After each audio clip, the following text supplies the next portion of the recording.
Hi everyone, it's Raina. So this video is if you have Neptune transiting your seventh house, and the seventh house is the house of committed partnership.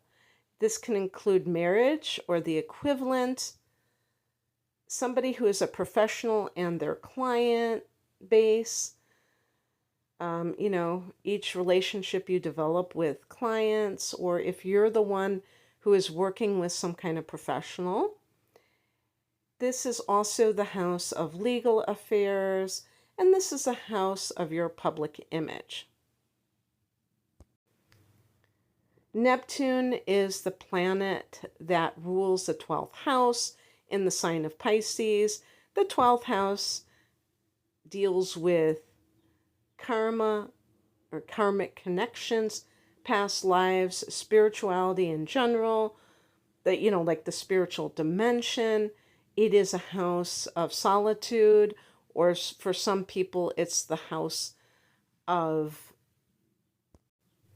isolation, the house of mental health, of hospitals and prisons, because I once read it described as the house of suffering.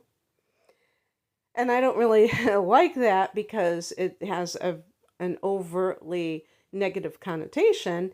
I mean, what I would say is that it deals with penance, like a prison, when you have to kind of think about the crimes that you've committed, and it's really about rehabilitation, hopefully.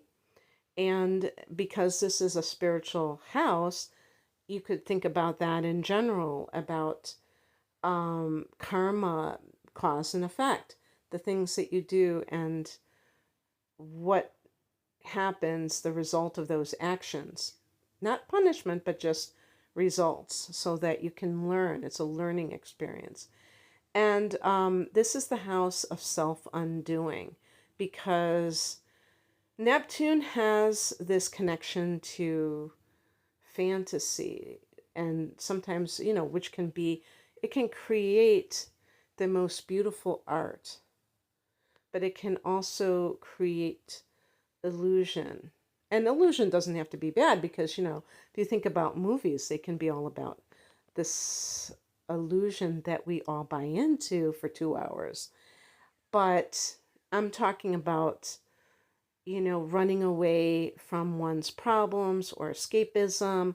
And this is the house of addiction, so that is a prime example of running away or escapism, is escaping into some kind of substance abuse. This is about addiction. Neptune can be about addictions, deception, including self-deception, which we refer to as delusion.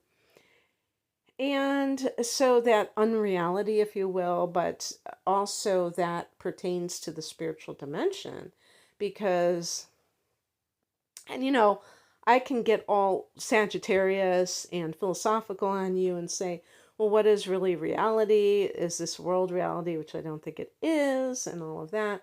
But I think you understand what I'm trying to say here as I set the table about what this influence can mean for you. So when Neptune is transiting your seventh house, please understand that not everybody is going to experience this, because Neptune is a generational planet. And if it's there for so long, 13, 14, 15 years in one sign, not to say that it's going to be there for that amount of time in your seventh house. It depends on how large your seventh house is. For some people, they might have more than 30 degrees, and then it's really going to stay there for a long time. But anyway, when Neptune enters this house, you may meet someone. Let's say you're single. Because this has such a long duration of a transit, you may meet somebody and it's under this influence, but you're not immediately committing to them necessarily. And you have this connection with someone, and it turns into a romantic relationship, and you commit to that person, and then once you commit, whether that's 1 year down the line, 2 years, 5 years, whatever, you may find out during this transit that that person wasn't what they presented themselves as. How can this show up? It can be anything. It could be that they are already like married, and it's like you were like unintentionally cheating with them, and you thought you were engaged, and it turns out that they're already married. Or, I mean, some people do get married to a bigamist. I don't know how often that happens now that we have all these online verifications and stuff like that, but yeah. And or the person turns out to be gay and you're heterosexual, and they were concealing this. And I think too, this is an important thing when you think about something like that particular issue. You could be dealing with somebody who's confused themselves. I remember reading a an autobiography about this, you know, fairly well-known celebrity who was married and had multiple children, and then fell in love with a fellow woman, and I guess realized that she was gay. And I thought to myself, how can you realize that you're attracted to women later in life? Why not just consider yourself bisexual? But she really did think that all along she was, um, you know, a lesbian. And so I guess sometimes people are that out of touch with themselves that they, honestly don't know. So it's not to suggest that somebody that you get with, that you commit to, is deliberately being deceptive. Neptune can be about confusion. So maybe you get involved with somebody who's confused about their own identity. And that could be also about gender identity. Somebody who decides that they want to be a different gender. Or somebody who has a drug problem, an alcohol problem. And by the way, in those particular scenarios, yes, sometimes someone may conceal their addiction, but other times it could simply be that you are not really connecting the dots. Maybe you grew up with parents who are alcoholics, so if you see someone drinking excessively, it doesn't register that that's a red flag. That happens definitely. And this is one of the reasons why people marry alcoholics, marry drug addicts, because it was normalized when they were growing up. And maybe you're somebody who, like, I'm going to just put it in air quotes, likes to party, because what I'm talking about is addiction, not just usage, occasionally, but somebody who is like doing it all the time. But maybe like you don't realize how bad it can get. And so that's a possibility as well. And all of these things are learning experiences if a person is willing to learn, if they're into personal growth, then it's something that you can gain wisdom about, and that's really an amazing thing. Because this has a spiritual connotation, Neptune, you could meet your soulmate, and you could commit to your soulmate. And in a similar vein, you could meet and couple with somebody who is your, how can I put it, spiritual partner in life. You know how some people, when they get married or the equivalent, when they couple with someone, they like join forces and maybe they start a business together and something along those lines. Well, this is about doing the same kind of coupling and joining forces, but with your spiritual life, with your spiritual walk. And when you think about it, that can really strengthen the relationship because you have something in common and it's something that is of a positive nature.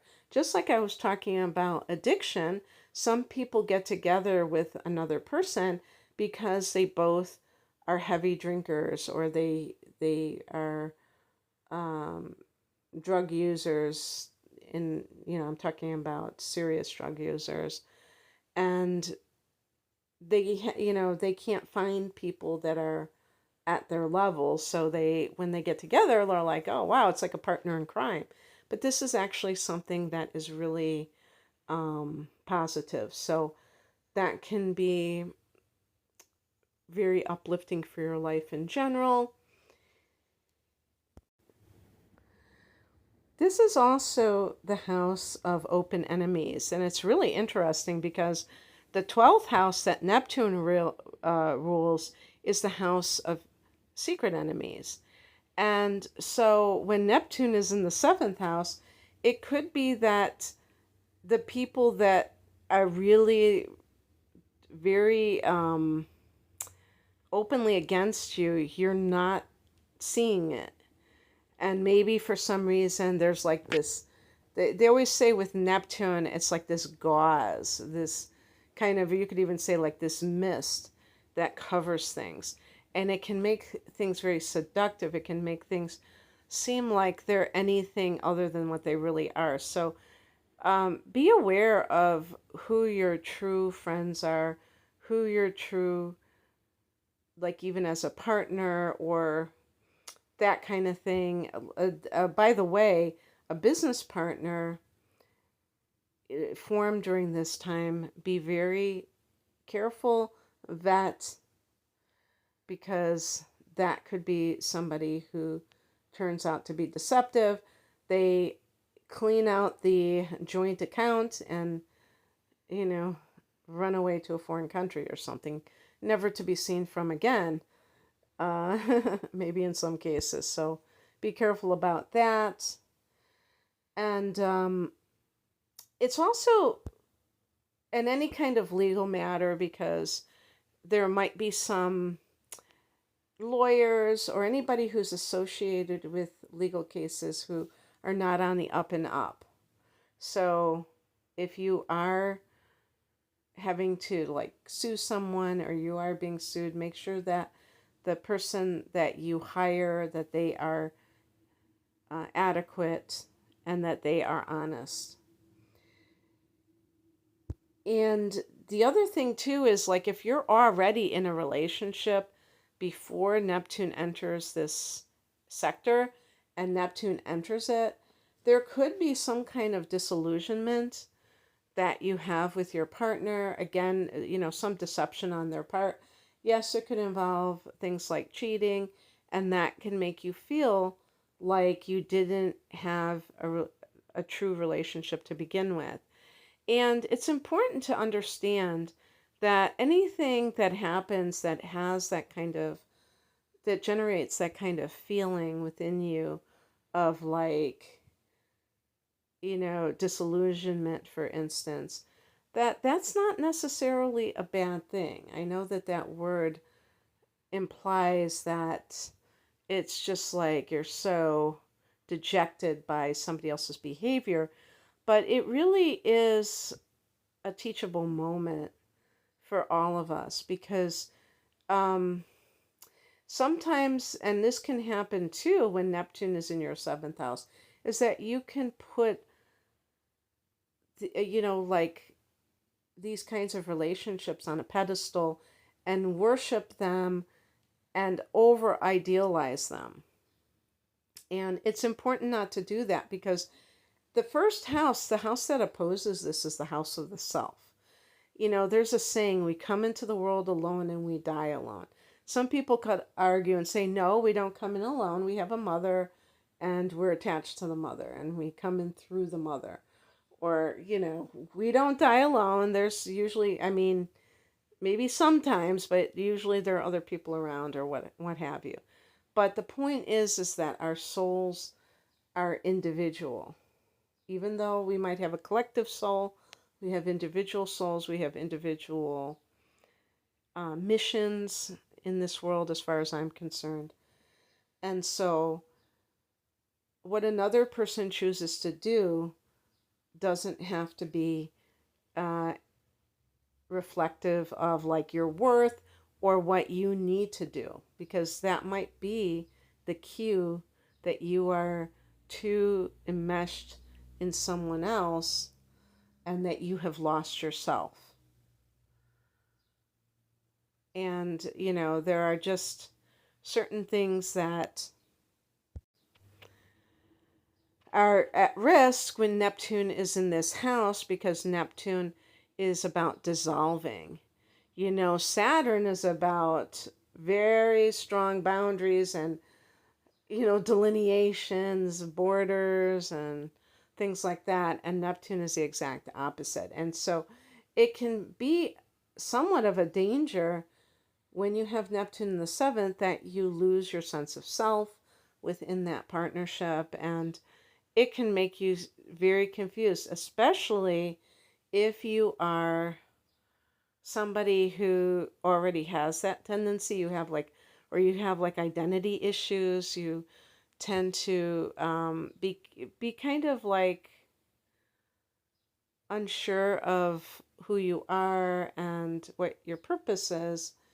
Sometimes people live through other people, and that isn't really what I believe we're here for. Even if we're meant to couple with someone, we still have to maintain our individuality. So there could be a danger of codependency here for sure. And in terms of your public image, this could give you an ethereal type of an image, which can be great for the arts, where you seem otherworldly. Neptune rules photography. So if people view your picture, they may get this impression about you that almost seems magical. Or if if you are in some kind of public setting and people are looking at you, they may see you in this very exalted way.